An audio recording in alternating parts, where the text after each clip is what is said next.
Приветствую, друзья! Продолжаю разбирать резонансные события в мире и начну с действительно интересной и шокирующей статистики. Германия возвращает тысячи мигрантов в Польшу.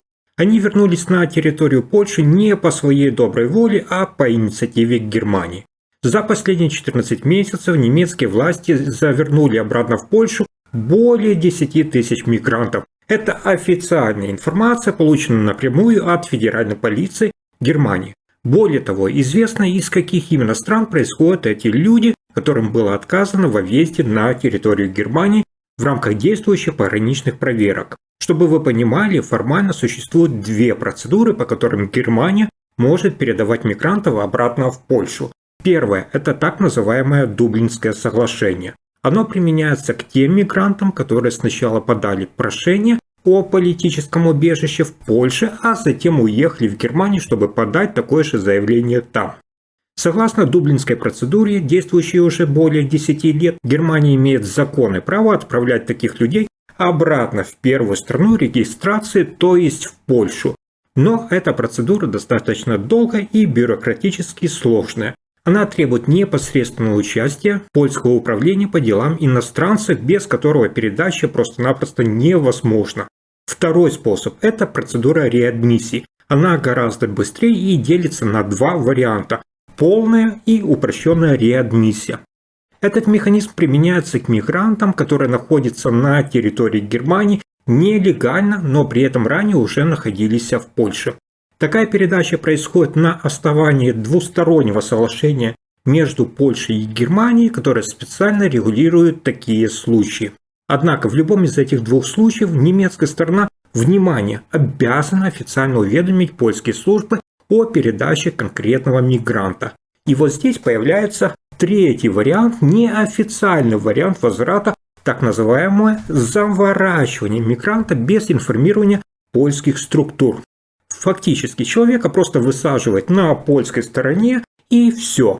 Польские власти при этом могут даже об этом и не знать, откуда и по какой причине он оказался у них на территории. В прошлом году польская пограничная служба предоставила данные по количеству возвращенных лиц в рамках реадмиссии и Дублинской процедуры за период с января 2024 по конец мая. Тогда общее число таких мигрантов составило всего лишь 290 человек. Да, друзья. После этого польские журналисты все-таки обратились уже к немецкой стороне с просьбой предоставить статистику за период июня 2024 по конец февраля 2025. Полученные от Германии цифры оказались гораздо более внушительны. За эти 14 месяцев в Польшу было официально возвращено 1077 человек. И вот здесь возникает вполне логичный вопрос. Откуда тогда берутся данные о десятках тысяч возвращенных мигрантов? Почему говорят о тысячах, когда официальная статистика говорит только об 1000? И здесь мы с вами подходим к ключевой проблеме – размытостью самого понятия немецкий пограничный контроль. Хочу вам сказать для понимания, что на сегодняшний день на границе Германии действуют временные, выборочные, так назовем, пограничные проверки. Под такие проверки могут попадать разные категории мигрантов, и зачастую понятие «отказ во въезде» трактуется очень гибко. Это означает, что контроль вовсе не обязательно должен проводиться непосредственно в пограничной зоне. И это имеет важное значение, если, к примеру, какому-то мигранту удалось беспрепятственно проехать через территорию Польши и добраться до Германии, то теоретически он должен иметь возможность подать там заявление на получение убежища. Однако на практике все выглядит совершенно иначе. Если такого человека обнаруживают во время так называемой мобильной пограничной проверки, то с точки зрения немецких властей это расценивается просто как отказ во въезде на территорию Германии. Это становится возможным потому, что на границе отсутствуют постоянные и прямые контрольные пропускные пункты. Мигрант мог вполне впервые пересечь польскую границу неофициально, например, по туристической тропе в лесу или в любом другом малозаметном месте. Таким образом, подобный мигрант попадает обратно на открытую границу с Польшей, и в рамках такой мобильной пограничной проверки немецкие власти не обязаны уведомлять польские службы о том, что кого-то возвращают обратно в Польшу. В отличие от Дублинской процедуры и механизма официальной реадмиссии, такие возвраты, осуществляемые в рамках пограничного контроля исчисляются уже не десятками, не сотнями, а уже тысячами случаев. Чтобы вы увидели разницу в цифрах, например, за период с января по конец мая 2024 года в рамках пограничного контроля тогда было возвращено в Польшу 4617 человек. Разница ощутима. По дублинской процедуре 290 человек, а по пограничному контролю 4617. Просто тысячами мигрантов выдворяют обратно из Германии в Польшу, не прибегая к долгим официальным процедурам. Таким образом, с июня 2024 года по конец февраля 2025 года в этот период еще 5726 человек были не допущены на территорию Германии на сухопутной границе. Получается, что за 14 месяцев 2024 и 2 месяца 2025 года общее количество мигрантов, которые Германия вернула обратно в Польшу, составило 10 343 человека. Немецкие власти сочли, что эти люди просто-напросто не имеют права находиться на территории их государства. И им будет лучше все-таки в Польше. Вы меня спросите, и кто это такие люди, которых не хочет видеть Германия? Если взять статистику только за первую половину 2024 года, то самую многочисленную группу среди возвращенных составляют именно, внимание, граждане Украины. Вот такие эти украинцы. Почему-то не хотят жить в Польше и решают десятками тысяч переехать в Германию. И что здесь интересно, согласно самым свежим данным, эта тенденция сохраняется.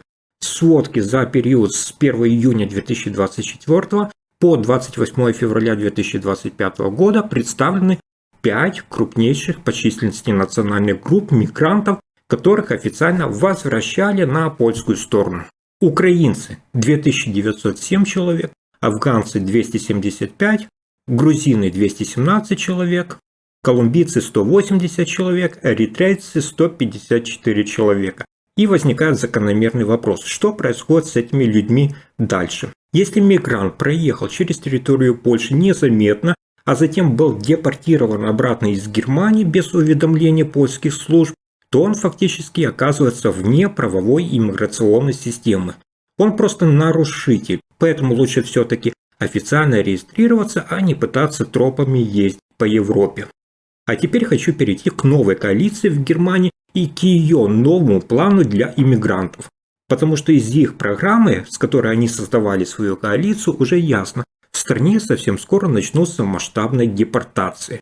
В интервью для газеты Bild Торстен Фрай поделился деталями планов недавно сформированной коалиции ХДС-ХСС и Социал-демократической партии Германии по миграционной политике.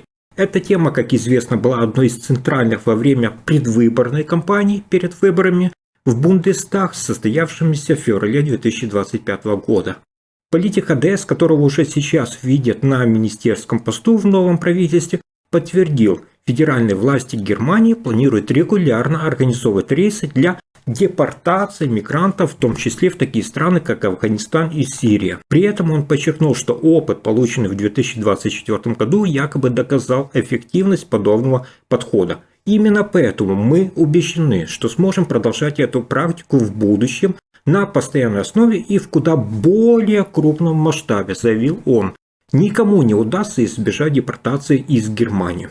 Фрай также рассказал Bild, что новый кабинет министров под руководством Фридриха Мерца намерен изменить свой тон и стиль переговоров с государствами, откуда прибывают мигранты. Однако он не уточнил, какие именно изменения планируются.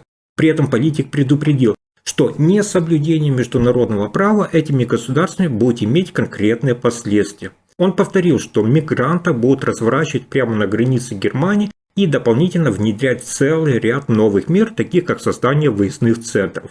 Это позволит усилить контроль над теми, кто уже находится на территории Германии, и предотвратить незаконное пребывание их в стране.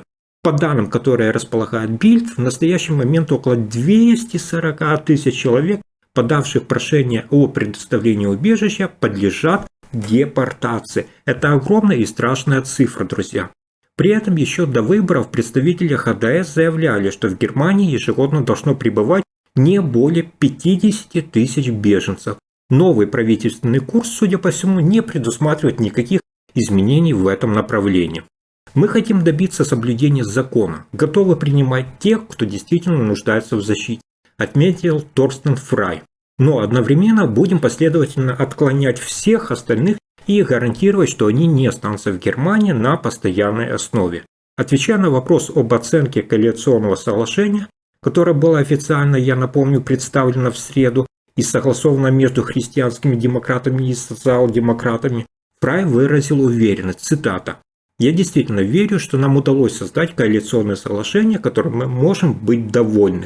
Он подчеркнул также, что Германия сейчас переживает трудный период как во внешней политике, так и в экономике, а потому стране необходима реальная основа для настоящих перемен. Еще до победы на выборах ХДС представляла пятишаговый план срочных мер, направленных на резкое ограничение миграции и ужесточение контроля на границе Германии. Этот план, по заявлению партии, должен быть реализован сразу после формирования нового правительства. Он в себя включает: первое – немедленное разворачивание мигрантов прямо на границах в случае отсутствия у них визы или разрешения на пребывание. Второй – запрет на въезд в Германию для тех, чьи заявления на убежище были отклонены. Третье – задержание и депортация тех, кто находится в процессе получения убежища, совершил преступление. Четвертое – регулярные и ускоренные депортации. И пятое – ограничение воссоединения семей мигрантов. Как я вначале сказал, и согласно статистике, опубликованной немецкой полицией, во время правления Олафа Шольца на границах Германии ежемесячно происходило разворачивание тысяч мигрантов. Однако такой подход вызывает немало юридических споров, ведь согласно международному праву каждому человеку, ищущему убежище, должно быть предоставлено право на въезд, чтобы его заявление было рассмотрено официально. Друзья, а что вы думаете о тайной депортации беженцев из Германии в Польшу и как вы относитесь к миграционной политике новой коалиции Фридриха Мерца?